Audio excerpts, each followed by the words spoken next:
ಶ್ರೀಗುರುಭ್ಯೋ ನಮಃ. ಹರಿಃ ಓಂ.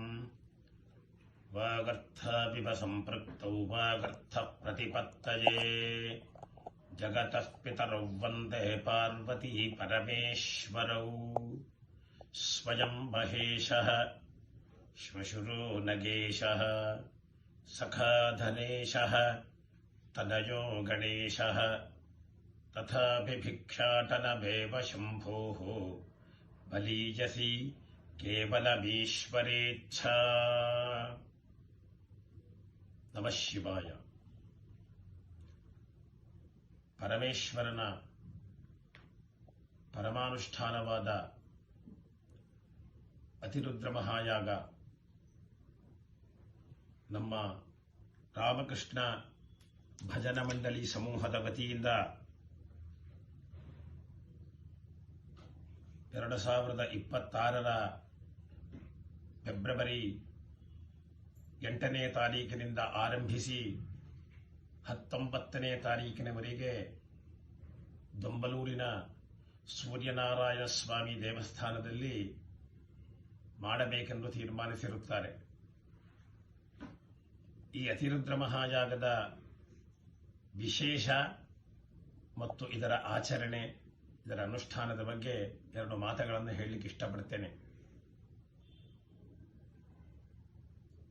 ತೈತ್ತರೀಯ ಯಜುರ್ವೇದದ ಗರ್ಭದಲ್ಲಿ ಸಂಹಿತೆಯ 4ನೇ ಕಾಂಡದ 5ನೇ ಪ್ರಶ್ನೆ ರುದ್ರ ಪ್ರಶ್ನ. ಅದರಲ್ಲಿ ಗರ್ಭದಲ್ಲಿ ನಮಃ ಸೋಮಾಯ ಚ ಅನುವಾಕ, ಅದರ ಗರ್ಭದಲ್ಲಿ ನಮಃ ಶಿವಾಯ ಈ ಮಂತ್ರ ಬರುತ್ತದೆ. ಅದರಿಂದ ಯಜುರ್ವೇದದ ರುದ್ರಕ್ಕೆ ಶ್ರೀರುದ್ರ ಅಂತ ಹೆಸರು. ಋಗ್ವೇದದಲ್ಲಿ ರುದ್ರಮಂತ್ರವಿದೆ, ಸಾಮವೇದದಲ್ಲೂ ರುದ್ರಮಂತ್ರಗಳಿದೆ. ಆದರೆ ಯಜುರ್ವೇದದ ರುದ್ರಮಂತ್ರವನ್ನೇ ಇಟ್ಟುಕೊಂಡು ಅತಿರುದ್ರ, ಮಹಾರುದ್ರ ಇತ್ಯಾದಿ ಯಾಗಗಳನ್ನು ಪರಂಪರೆಯಾಗಿ ಋಷಿಮುನಿಗಳು ಮಾಡಿಕೊಂಡು ಬರ್ತಾ ಇದ್ದಾರೆ. ರುದ್ರದಲ್ಲಿ ವಿಶೇಷವಾಗಿ ಪರಮೇಶ್ವರನ ಮಹಾನುಷ್ಠಾನ.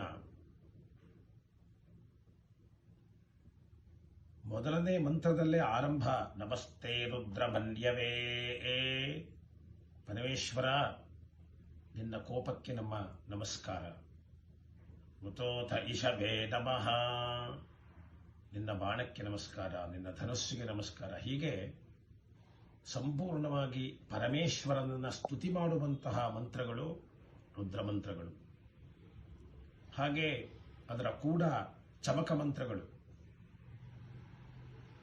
ಪ್ರಪಂಚದಲ್ಲಿ ಎಷ್ಟು ವಸ್ತುಗಳು ಇದೆಯೋ ಅಷ್ಟು ವಸ್ತುಗಳು ನಮ್ಮ ಚಮಕ ಮಂತ್ರದಲ್ಲಿಯೇ ಇದೆ. ಎಲ್ಲವನ್ನ ನಮಗೆ, ನಮ್ಮ ರಾಷ್ಟ್ರಕ್ಕೆ, ನಮ್ಮ ಕುಟುಂಬಕ್ಕೆ, ನಮ್ಮ ಜನಕ್ಕೆ ಕೊಡು ಕೊಡು ಕೊಡು ಅಂತ ಪ್ರಾರ್ಥನೆಯಾಗಿ ಕೇಳುವಂತಹ ಮಂತ್ರಗಳು ಚಮಕ ಮಂತ್ರಗಳು. ಇಂತಹ ನಮಕ ಮತ್ತು ಚಮಕಗಳನ್ನು ಇಟ್ಟುಕೊಂಡು ಅನುಷ್ಠಾನ ಮಾಡುವಂತಹ ಅತಿರುದ್ರ ಮಹಾಯಾಗ ಈಗ ಇಲ್ಲಿ ನಡೆಯುತ್ತೆ. ಕಳೆದ 3 ಸಂವತ್ಸರದ ಹಿಂದೆ ಇದೇ ಕ್ಷೇತ್ರದಲ್ಲಿ ರಾಮಕೃಷ್ಣ ಭಜನ ಮಂಡಳಿಯವರು ಅತ್ಯುತ್ತಮವಾದ ಅತಿರುದ್ರ ಮಹಾಯಾಗವನ್ನು ಮಾಡಿದರು. ಇದರಲ್ಲಿ ಸಂಕಲ್ಪ ರಾಷ್ಟ್ರಕ್ಕೆ, ನಮಗೆ, ನಮ್ಮ ಕೂಡ ಇರುವ ಎಲ್ಲರಿಗೂ ಒಳ್ಳೆಯದಾಗಲಿ ಎನ್ನುವುದೇ ಪ್ರಧಾನ ಸಂಕಲ್ಪ. ದೇಶಕ್ಕೆ, ರಾಷ್ಟ್ರಕ್ಕೆ ಒಳ್ಳೆಯ ವೃಷ್ಟಿ, ರಾಷ್ಟ್ರದಲ್ಲಿ ಶಾಂತಿ, ನಮ್ಮ ಶತ್ರುಗಳಿಂದ ನಮ್ಮ ರಾಷ್ಟ್ರಕ್ಕೆ ತೊಂದರೆ ಬರಬಾರದು, ಈ ರೀತಿಯಾಗಿ ಸಂಕಲ್ಪಗಳನ್ನು ಮಾಡಿ ಪ್ರತಿನಿತ್ಯ 150ರಿಂದ 160 ಜನ ಋತ್ವಿಜರನ್ನು ಇಟ್ಟುಕೊಂಡು ಈ ಅನುಷ್ಠಾನವನ್ನು ಇಲ್ಲಿ ನಡೆಸಲಾಗುತ್ತದೆ.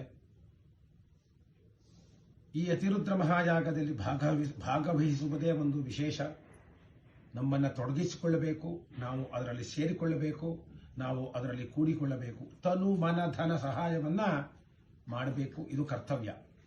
ನಾವು ಇಲ್ಲಿರಬಹುದು, ಹೊರ ರಾಷ್ಟ್ರದಲ್ಲಿ ಇರಬಹುದು, ಹೊರ ಗ್ರಾಮದಲ್ಲಿ, ಹೊರ ನಗರದಲ್ಲಿ ಇರಬಹುದು, ಎಲ್ಲಿದ್ದರೂ ಕೂಡ ಎಲ್ಲರಿಗೂ ಸೇರಿ ಇಲ್ಲಿ ಸಂಕಲ್ಪವನ್ನು ಮಾಡಿ ವಿಶೇಷವಾದ ಅನುಷ್ಠಾನವನ್ನು ನಡೆಸಲಾಗುತ್ತದೆ.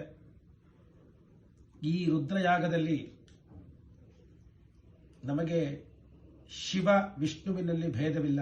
ಏಕೋ ದೇವಃ ಕೇಶವೋವಾ ಶಿವೋವಾ ಹಾಗೆ ಇಟ್ಟುಕೊಂಡು ಪಂಚಾಯತನ ಅನುಷ್ಠಾನವನ್ನು ಮಾಡಿಕೊಂಡು ಅದರಲ್ಲಿ ದೇವಿ ಭಾಗವತ ಪಾರಾಯಣ, ರಾಮಾಯಣ ಪಾರಾಯಣ, ಭಾಗವತ ಪಾರಾಯಣ, ತಿರುಮಲೆ ಪಾರಾಯಣ, ವಿಶೇಷವಾದ ಹೋಮ ಹವನಗಳು ಪ್ರತಿನಿತ್ಯವೂ ನಡೆದುಕೊಂಡು ಬರುವಂತಹ ಒಂದು ವ್ಯವಸ್ಥೆಯನ್ನು ಕೂಡ ಮಾಡಿಕೊಂಡಿದ್ದೀವಿ. ಅಂತಹ ಪರಮೇಶ್ವರನ ಅನುಷ್ಠಾನಕ್ಕೆ ಎಲ್ಲರೂ ಸೇರಿ ಮಾಡಿದರೆ ಎಲ್ಲರಿಗೂ ಒಳ್ಳೆಯದಾಗ್ತದೆ. ಆ ಪರಮೇಶ್ವರನ ಈ ಮಹಾ ಅನುಷ್ಠಾನವಾದ ಅತಿರುದ್ರ ಮಹಾಯಾಗದ ವಸೋದ್ಧಾರೆಯ ಬಗ್ಗೆ 2 ಮಾತನ್ನು ಹೇಳ್ತೇನೆ. ಆ ಪರಮೇಶ್ವರನಿಗೆ ರುದ್ರ ಮಂತ್ರಗಳಿಂದ ಪ್ರತಿನಿತ್ಯ ಪೂಜಾ, ಜಪ, ಅಭಿಷೇಕ ನಡೆದು ಪ್ರತಿನಿತ್ಯ ಕೂಡ ದಶಾಂಶ ಹೋಮ ನಡೀತದೆ. ಕೊನೆಯ ದಿವಸ ವಸೋದ್ಧಾರ ವಿಶೇಷವಾಗಿ ಅಗ್ನಾವಿಷ್ಣು ಆ ಚಮಕ ಅನುವಾಕಗಳಿಂದ ಪರಮೇಶ್ವರನಿಗೆ ವಿಶೇಷ ಆಹುತಿಯನ್ನು ಕೊಡಲಾಗ್ತದೆ. ಆ ಆಹುತಿಯ ವಿಶೇಷದಿಂದ ಸುಪ್ರೀತನಾದ ಪರಮೇಶ್ವರ ನಮಗೆಲ್ಲ ಅನುಗ್ರಹ ಮಾಡ್ತಾರೆ. ರುದ್ರೋವಾ ಏಷ ಜದಗ್ನಿಸ್ತಶ್ಚೈತೆ ತನುವೌ ಘೋರಾನ್ ಯಾ ಶಿವಾನ್ ಯಾ ಯಚ್ಛತ ರುದ್ರೀಜಂಜುಹೋತಿ ದೈವಾಸ್ತ್ಯ ಘೋರ ತನೂಸ್ಥಾಂ ತೇನ ಶಪಜತಿ ಯದ್ವಸೋದ್ಧಾರಾಹಂ ಜುಹೋತಿ ಜೈವಾಸ್ತ್ಯ ಶಿವ ತನೂಸ್ಥಾಂ ತೇನ ಪ್ರೀಣಾತಿ ಯೋ ವೈ ವಸೋದ್ಧಾರಾಜೈ ಪ್ರತಿಷ್ಠಾಂ ವೇದ ಪ್ರತ್ಯೇವ ತಿಷ್ಠತಿ.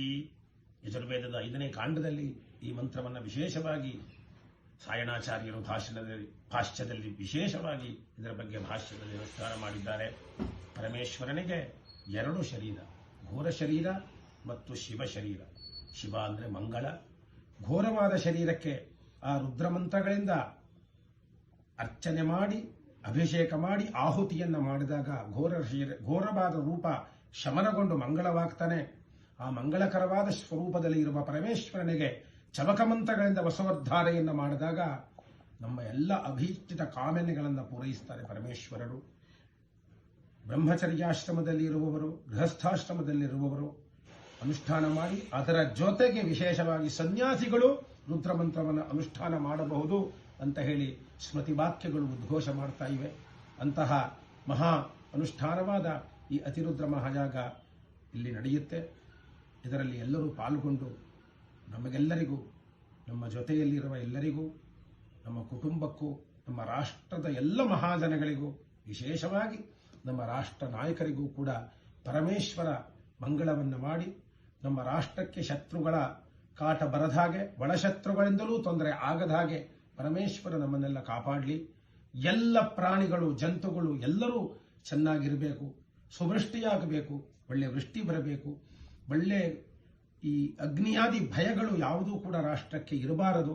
ಆ ರೀತಿಯಾದ ಒಂದು ಸಂಕಲ್ಪವನ್ನು ಮಾಡಿ ಪರಮೇಶ್ವರನ ಅನುಷ್ಠಾನವನ್ನು ನಡೆಸೋಣ.